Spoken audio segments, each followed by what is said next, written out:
नमस्कार दोस्तों,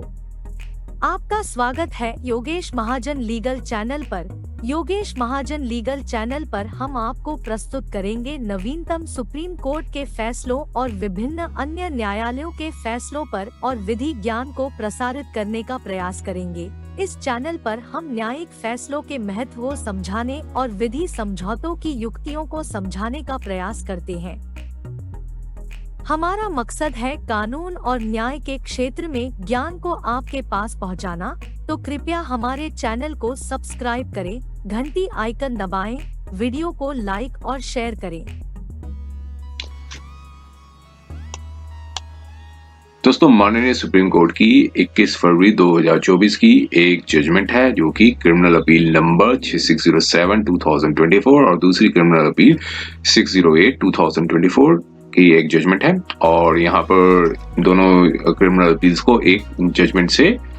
means judgement pronounce की है। और ये एक जजमेंट थी जिसमें अपीलेंट्स अक्यूज्ड को section 363A Indian penal code में कन्विक्शन हो गया था। लेकिन यहाँ पर माननीय सुप्रीम कोर्ट ने यहाँ पर ये पाया कि प्रोसिक्यूशन जो है वो एस्टेब्लिश नहीं कर पाया है कि रैंसम और थ्रेट थी वो जो कॉल्स की गई हैं उनके साथ जो एक सेक्शन 65B का जो इंडियन एविडेंस एक्ट के अंदर जो सर्टिफिकेट होता है वो प्रोसिक्यूशन नहीं प्रोड्यूस कर पाया है। और इसलिए ये नहीं साबित कर पाया है कि अक्यूज ने ही किसी प्रकार की रैंसम या थ्रेट की डिमांड या थ्रेट दी थी या फिर रैंसम की डिमांड की थी। लेकिन चूंकि जो किडनैपिंग थी वो हुई थी और बच्चा जो था वो 3rd क्लास में पढ़ता था, 3rd स्टैंडर्ड में पढ़ते थे और चूंकि 8 साल के थे, तो टेस्टिमोनी जो चाइल्ड की थी वो कोर्ट ने पाया कि ये अनब्लेमिश्ड है और इसमें कोई मींस जो प्रोसिक्यूशन में डिफेंडेंट है जो कि डिफेंस है वो उसके जो टेस्टिमोनी को रॉन्ग नहीं साबित कर पाया। तो इसलिए जो कन्विक्शन थी वो 361 जिसे इंडियन पीनल कोड जिसे किडनैपिंग का जो डेफिनेशन डिफाइन की गई और जिसमें सजा 363 के अंदर दी जाती है वो सस्टेन रखी। लेकिन सेक्शन 363A के अंदर यहाँ पर जो सजा थी वो क्वैश कर दी। तो आइए हम इसके कंटेंट्स को देखते हैं, हुआ क्या था और इसको जजमेंट को समझने की कोशिश करते हैं कि क्या माननीय सुप्रीम कोर्ट ने जजमेंट दी। तो देखिए, यहाँ पर बताया गया है कि जो अपील थी वो 2 अक्यूज थे, अक्यूज नंबर 2 और अक्यूज नंबर 1 ने यहाँ फाइल की थी। जजमेंट थी 27 जुलाई 2016 की, जो कि high court of judicature at Madras high court ने 27 जुलाई 2016 की जजमेंट को चैलेंज किया था। वहां पर कन्विक्शन और सेंटेंस थी वो कंफर्म्ड कर दी थी। मींस हाई कोर्ट में यहाँ पर अपील डाली गई थी, मींस जो सजा थी वो सेशन कोर्ट ने दी थी, सेशन कोर्ट के बाद उन्होंने अपील डाली थी और हाई कोर्ट ने भी अपील थी वो मींस कोई रिलीफ नहीं मिला था, तो इसलिए उनकी जो सजा और सेंटेंस थी, कन्विक्शन और सेंटेंस थी वो कंफर्म कर दी थी। अब यह बताया कि अपीलेंट को कन्विक्शन हुई थी सेक्शन 364A के अंदर, read with section 34 of Indian penal code, जो कि एक किडनैपिंग से रिलेटेड है और सेक्शन 34 कॉमन इंटेंशन से रिलेटेड एक सेक्शन है, जिसमें 364 और 363 में डिफरेंस ये है कि यहाँ पर थ्रेट और रैंसम की डिमांड की जाए या थ्रेट दी जाए तो वो सेक्शन के जो सिवियर जो प्रोविजंस है 364 इंडियन पीनल कोड के अंदर डिफाइंड है। तो अब यहाँ पर कंट्रोवर्सी पर थोड़ा ब्रीफ रेफरेंस ये बताया है कि प्रोसिक्यूशन विटनेस नंबर 1 और प्रोसिक्यूशन विटनेस नंबर 3 जो है वो फादर और मदर है चाइल्ड के। तो फिर प्रोसिक्यूशन जो चाइल्ड है जिनकी किडनैपिंग हुई थी वो चाइल्ड थे, प्रोसिक्यूशन विटनेस 2 उनको 2 बनाया गया चाइल्ड को, और प्रोसिक्यूशन विटनेस 1 जो है वो फादर है और प्रोसिक्यूशन विटनेस जो 3 है वो मदर है। तो इन्होंने अपनी जो है कोर्ट में गवाही दी थी, तो इसलिए उनको प्रोसिक्यूशन विटनेस बनाया गया। अब एज थी चाइल्ड की प्रोसिक्यूशन विटनेस जब जिस समय किडनैपिंग हुई थी तब उनकी बच्चे की एज 8 ईयर्स थी, मीन्स 8 साल थी। और प्रोसिक्यूशन जो विटनेस जो चाइल्ड है वो 3rd स्टैंडर्ड में पढ़ते थे और जब वो स्कूल से जब आ रहे थे तो चाइल्ड जो है वो प्रोसिक्यूशन विटनेस 5 के घर में जाते थे जो कि ट्यूशन क्लासेस चलाते थे। तो प्रोसिक्यूशन विटनेस जो है वो घर जो है शाम को 7:30 बजे के आसपास आ जाते थे। लेकिन जो 20 अक्टूबर 2010 को प्रोसिक्यूशन विटनेस 2 जो है वो ट्यूशन क्लास से एज यूजुअल आवर पे घर नहीं पहुंचे और प्रोसिक्यूशन के केस के मुताबिक कि ट्यूशन क्लास जब ओवर हो गई थी तो प्रोसिक्यूशन विटनेस 2 जब घर की तरफ जा रहे थे तो एक मारुति कार आई जिसमें दो पर्सन्स थे जो कि यहाँ पर अपीलेंट अक्यूज्ड हैं। उन्होंने बताया कि जो बच्चे को बताया कि इस फादर ने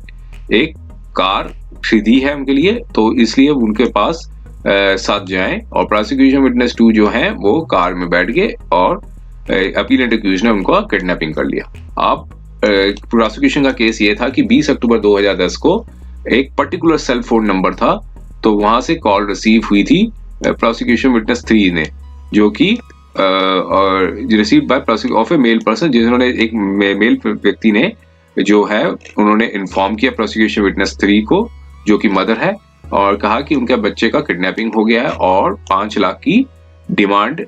जो है वो मांगी गई है कि उन तभी बच्चे को छोड़ेंगे जब 5 लाख रुपए दी जाएंगे। तो अब यहाँ पर प्रोसिक्यूशन विटनेस जो कि फादर है उन्होंने कंप्लेंट सेम डेट पे ही लॉन्च की रात के वक्त में पुलिस स्टेशन में जाके, और प्रोसिक्यूशन विटनेस जो 14 जो है जो कि दुकान चलाते हैं लोकेलिटी में, उन्होंने इन्फॉर्म किया प्रोसिक्यूशन विटनेस 1 को कि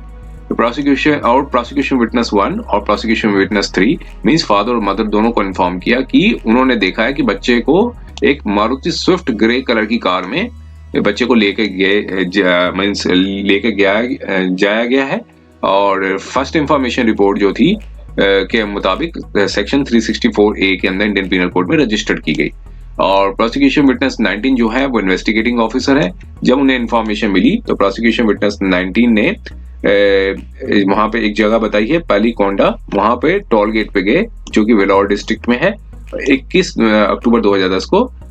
शाम के वक्त 12 बजे कार जो थी वो टोल गेट पे आई और जो कि उसे इंटरसेप्ट किया गया, और इस कार में अपीलेंट अक्यूज्ड और चाइल्ड जो है वो पाए गए, और प्रोसिक्यूशन विटनेस 19 ने अक्यूज्ड को अरेस्ट कर लिया और बच्चे को छुड़वा दिया। और प्रोसिक्यूशन विटनेस एविडेंस जो प्रोसिक्यूशन एविडेंस के मुताबिक दोनों जजमेंट में ये पाया कि जो कॉल रिकॉर्ड्स थे और एविडेंस था प्रोसिक्यूशन विटनेस 1 से लेकर 3 तक का और प्रोसिक्यूशन विटनेस 19 का, तो यही इसमें बताया गया था। और कॉल रिकॉर्ड्स के बारे में बताया कि इंटायर एविडेंस जो था प्रोसिक्यूशन का वो से हाई कोर्ट ने डिस्कार्ड कर दिया कि सर्टिफिकेट जो था section 65B Indian evidence act के तहत उसकी आवश्यकता होती है, जो कि इसमें प्रस्तुत नहीं किया गया था। अब सबमिशंस थी सुप्रीम कोर्ट में जब मैटर आया तो सबमिशंस ये दी गए, जो सीनियर काउंसिल अपेयर हुए थे दोनों अपीलेंट्स के, उन्होंने बताया कि एविडेंस जो था प्रोसिक्यूशन विटनेस का उसके ऊपर जो है प्रकाश डाला कि सबमिशन ये थी कि कोई एविडेंस नहीं था कि किसी प्रकार की रैंसम की डिमांड की गई हो या फिर किसी प्रकार की थ्रेटनिंग दी हो,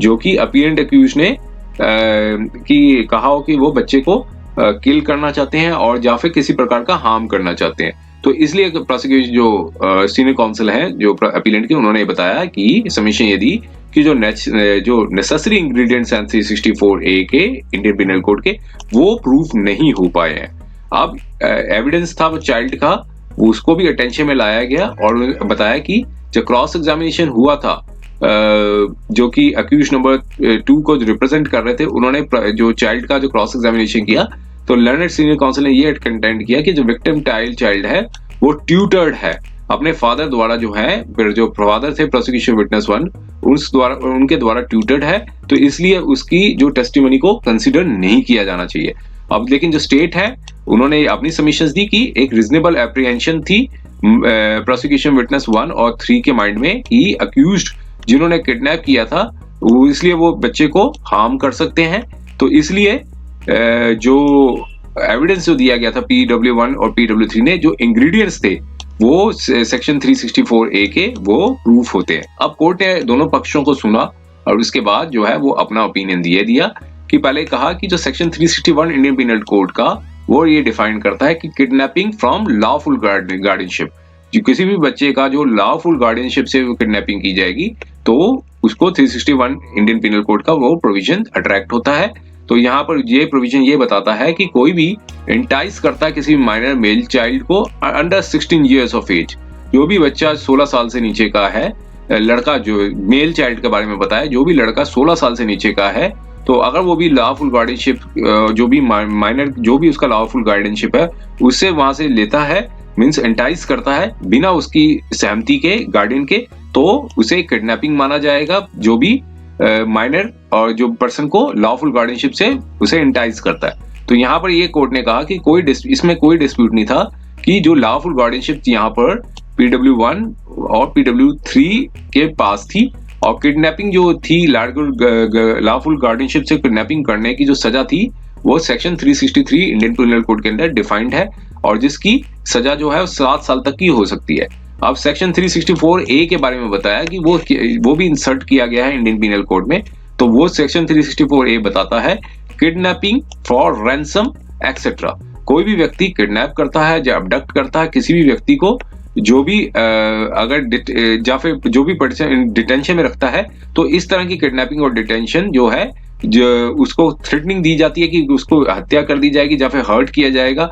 और या फिर ऐसा कंडक्ट जिससे रीजनेबल एप्रीहेंशन हो कि ये पर्सन जो है वो किसी भी व्यक्ति की हत्या कर सकता है या फिर हार्म कर सकता है या फिर हर्ट और डेथ कर सकता है इस व्यक्ति का, जो भी कंपेल और या फिर इन ऑर्डर टू कंपेल सरकार को या फिर किसी फॉरेन स्टेट को या फिर इंटरनेशनल गवर्नमेंट ऑर्गेनाइजेशन को, एनी अदर पर्सन, या फिर टू डू और एब्सटेन फ्रॉम डूइंग एक्ट, या फिर कोई व्यक्ति कोई एब्सटेन भी करता है इस तरह के काम करने को, और या फिर टू पे रैंसम, जो रैंसम के लिए भी जो है वो प्रेरित करता है, तो उसकी जो सजा है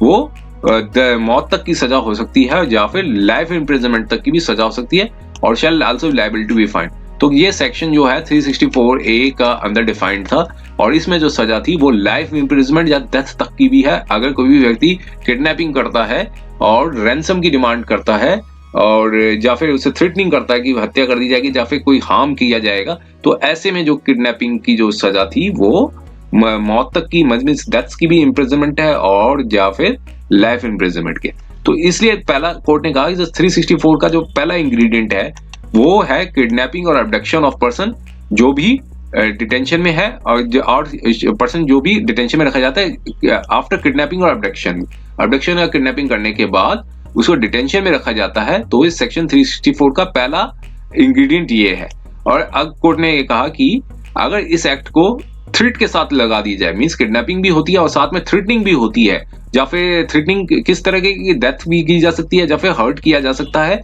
तो ऐसे में सेक्शन 364A के जो प्रोविजंस है अट्रैक्ट होते हैं। तो दो है, एक तो थ्रेट और थ्रेटनिंग का भी होना चाहिए और साथ में किडनैपिंग भी होना चाहिए। अब फर्स्ट एक्ट यहाँ पर कोर्ट ने बताया कि फर्स्ट एक्ट था किडनैपिंग ऑफ ए पर्सन, जिसमें किसी व्यक्ति को डिटेंशन की जाती है, जो लॉफुल किडनैपिंग से लिया जाता है, और सच कंडक्ट ऑफ ए पर्सन जिस किडनैपिंग जिसकी वजह से रीजनेबल एप्रीहेंशन हो कि किडनैपिंग और पर्सन जो है, जो व्यक्ति जो किडनैप करता है या तो हत्या कर सकता है या फिर हर्ट कर सकता है, तो ऐसे में जो सेक्शन 364A है वो अट्रैक्ट होता है। अब लीगल पोजीशन ये थी कि एविडेंस ये था चाइल्ड का, PW2 का। अब यहाँ पर कोर्ट ने जो एविडेंस था चाइल्ड का वो लिया, और जो कि विक्टिम ऑफ ऑफेंस भी था। उस समय चाइल्ड की एज 8 साल थी। एग्जामिनेशन चीफ ने ये बताया कि जो एग्जामिनेशन जब चीफ हुआ तो उससे इंसिडेंट के बारे में बताया जाता है कि मैं 7 बजे नाइट के शाम के वक्त आ रहा था जब ट्यूशन क्लास से, एक स्विफ्ट कार थी, वो registration number so and so जो कि आई थी, फिर 2 पर्सन थे उस बोर्ड में, और उन्होंने कहा कि फादर जो है वो उनके जो फादर है एक गाड़ी खरीद रहे हैं, और उन्होंने बोर्ड से बोर्ड पे ले लिया, और उसके बाद फोन नंबर मेरे फादर का पूछा, और मैं फादर का मैंने नंबर दे दिया, फिर मदर का पूछा और मैं मदर का भी फोन नंबर दे दिया, लेकिन उसके बाद मैं गाड़ी में सो गया। जब मॉर्निंग में मैं उठा तो वे चेक पोस्ट पे पाया और पुलिस ने पकड़ लिया था, और ये मीन्स उसकी टेस्टिमोनी थी बच्चे की, और जो गाड़ी थी उसे MO1 पे मार्क किया गया था। और फिर उसके बाद क्रॉस एग्जामिनेशन को भी देखा गया, तो यहाँ पर कोर्ट ने पाया कि जो मेन वर्जन था वो शेकन नहीं हुआ क्रॉस एग्जामिनेशन पे। तो यहाँ पर ये भी बताया कि जो क्वेश्चंस पुट अप हुए थे क्रॉस एग्जामिनेशन द्वारा, एडवोकेट के जो अक्यूज नंबर 2 के जो एडवोकेट थे, चाइल्ड ने डिपोज किया कि फादर ने उसे मींस टॉट किया है कि जो पर्टिकुलर्स के बारे में, ताकि वो कोर्ट में रिप्रोड्यूस कर सके, और इसलिए इसी वजह से वो पर्टिकुलर्स को रिकाउंट कर पाए हैं, और जो कि उन्हें फादर ने बताए थे। अब यहाँ पर कोर्ट ने पाया कि जो क्रॉस एग्जामिनेशन था PW2 का, वो कोई चैलेंज नहीं करता है किसी भी मेन इंसिडेंट से, और सिर्फ सजेशन ये दी गई थी कि जो व्यक्ति उसे लेके गए थे और वो उसे जानते थे और उसके फादर को भी जानते थे, लेकिन जो डिफेंस जो यही डिफेंस का क्रॉस एग्जामिनेशन में रिफ्लेक्ट होता है। लेकिन कोर्ट ने यहाँ पे बताया कि ये रिकॉर्ड में नहीं आया कि किसी प्रकार की जो अक्यूज्ड की एनिमिटी थी या एनिमोसिटी थी जो बच्चे के पेरेंट्स के साथ। तो इसलिए कोई भी रीजन नहीं बनता है कि फादर ने उसको इम्प्लीकेट किया हो या फिर ट्यूटर किया हो, ताकि मींस अपीलेंट के अगेंस्ट में ट्यूटर किया हो। और इसलिए यहाँ पर यह एक्सेप्ट नहीं किया जा सकता कि जो मींस यहाँ पर केस जो बताया गया है कि चाइल्ड को ट्यूटर किया गया है फादर द्वारा, इसको एक्सेप्ट नहीं किया जा सकता। और लेकिन यहाँ पर यह बताया कि जो किडनैपिंग का मीनिंग है 361 का, वो प्रोसिक्यूशन ने पूरी तरह से एस्टेब्लिश कर लिया है, और इसलिए जो अपीलेंट्स है वो गिल्टी हैं पनिश जो किडनैपिंग के लिए, और जो उनकी जो सजा है वो 363 इंडियन पिनल कोड में होती है। अब सीनियर काउंसिल ने ये बताया कि इनकंसिस्टेंसीज वर्जन्स थे PW1 और PW3 के, कि जो फोन कॉल रिसीव हुए थे जिन्होंने रैंसम डिमांड की थी, लेकिन अब यहाँ पर इश्यू को हमने कोर्ट ने कहा कि हमें डिटेन करने की जरूरत नहीं है, लेकिन जो details of phone call records थे वो प्रोड्यूस तो पुलिस द्वारा डाले गए थे। तो इसलिए एडमिटेड पोजीशन है कि पुलिस जो है वो नेम ऑफ पर्सन जो ट्रेस नहीं कर पाई, जो नेम ऑफ पर्सन जिन्होंने सेल फोन उनके समय था, और प्रोसिक्यूशन विटनेस 1 और 3 ने अपने एग्जामिनेशन चीफ में बताया था। जो वर्जन जो बताया गया था कॉल डिमांड की, कॉल में जो कॉल आई थी और डिमांड कर रहे थे रैंसम उस नंबर से, ये वर्जन यही था। लेकिन जो रिकॉर्ड बताते हैं कि कॉल डिटेल्स थी वो हाई कोर्ट ने डिस्कार्ड कर दी थी, कि कोई certification section 65 Indian evidence act के अंदर नहीं दिया गया था, और कॉल रिकॉर्ड्स जो थी वो एक बेस्ट पॉसिबल एविडेंस हो सकता था जो प्रोसिक्यूशन के लिए, जो वो प्रूव कर सके कि जो थ्रेट्स हुए हैं वो अक्यूज द्वारा दिए गए हैं और उन्होंने रैंसम डिमांड की है। इसलिए एविडेंस जो PW1 और PW3 का करेक्ट है, लेकिन ये प्रूव किया गया है कि फॉर कॉल जो है वो आए थे, उनको जो कोई व्यक्ति जो है वो डिमांड कर रहे थे रैंसम को, और पर्सन ने उनको थ्रेटन किया था कि वो बच्चे को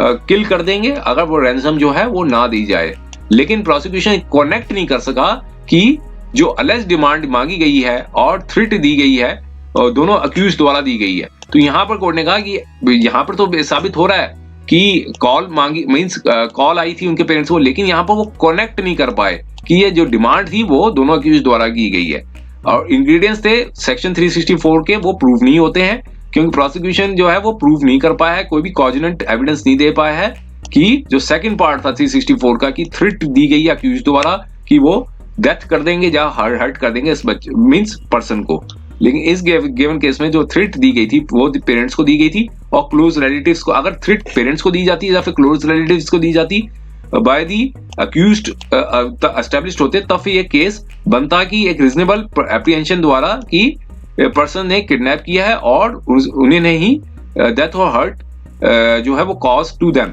तो लेकिन यहाँ पर बताया कि डिमांड और थ्रेट और जो अक्यूज द्वारा थी वो प्रोसिक्यूशन द्वारा एस्टैब्लिश्ड नहीं कर पाया है। तो इसलिए ये कंक्लूजन निकल के आता है कि जो कन्विक्शन थी अपीलेंट की जो सेक्शन 364 इंडियन पिनल कोड की, उसे सेट असाइड किया जाता है, लेकिन जो कन्विक्शन थी लेसर ऑफेंस की 361 इंडियन पिनल कोड की वो सस्टेन रहती है, मेंटेनेबल है, क्योंकि अपीलेंट्स ने ही जो वो उसकी जो सजा थी वो 363 इंडियन पिनल कोड में डिफाइंड है। और साथ में कोर्ट ने कहा कि ये भी डिस्प्यूट नहीं था कि अपीलेंट्स जो है वो ऑलरेडी एक्चुअल इनकार्सिनेशन जो है 8 साल तक की सजा काट चुके हैं,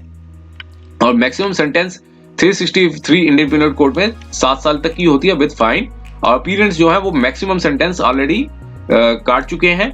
तो इसलिए अब कोर्ट ने आगे बताया कि जो पार्ट ऑफ जजमेंट हम यहाँ पे ये नोट करते हैं कि जो प्रोसिक्यूशन विटनेस 19 है इन्वेस्टिगेटिंग ऑफिसर, वो अवेयर नहीं थे प्रोसीजर के बारे में, जिसकी सर्टिफिकेट की आवश्यकता होती है under section 65B of Indian evidence act. इसलिए हम ये ही, लेकिन इसको उनको भी ब्लेम नहीं किया जा सकता, क्योंकि एक प्रॉपर ट्रेनिंग थी वो नहीं दी गई थी उनको। तो स्टेट गवर्नमेंट जो है वो मस्ट इंश्योर करें कि पुलिस ऑफिसर्स को प्रॉपर एयर ट्रेनिंग दी जाए इस एस्पेक्ट के ऊपर। इसलिए अपील जो है वो पार्शली अलाउड की जाती है, और कन्विक्शन थी इस अपीलेंट्स की जो पनिशेबल थी सेक्शन 364 की इंडियन पिनल कोड की, उसे क्वैश किया जाता है। और अपीलेंट्स जो है वो चूंकि गिल्टी हैं offence under section 363 of Indian penal code, तो अपीलेंट जो है ऑलरेडी इन कस्टडी में है, तो इसलिए वो मैक्सिमम सेंटेंस जो है वो ऑलरेडी अंडरगॉन हो चुके हैं 363 पे, इसलिए उनको लिबर्टी पे छोड़ा जाता है। तो ये जजमेंट आई थी। उम्मीद है कि यह वीडियो आपको पसंद आया होगा। अगर आपने अभी तक हमारे चैनल को सब्सक्राइब नहीं किया है तो कृपया इसे सब्सक्राइब कर ले और बेल आइकन दबाकर नोटिफिकेशन प्राप्त करें ताकि आप हमारे नए वीडियो से अपडेट रह सकें। अगर आपको यह वीडियो पसंद आया हो तो कृपया लाइक करें और अपने दोस्तों के साथ शेयर करें। हमारे चैनल पर आपको न्यायिक मुद्दों, कानूनी सलाह और कानूनी अपडेट्स के बारे में नवाचारिक और महत्वपूर्ण जानकारी मिलेगी। हमारे साथ बने रहें, क्योंकि योगेश महाजन लीगल आपके कानूनी सवालों का सहायक है।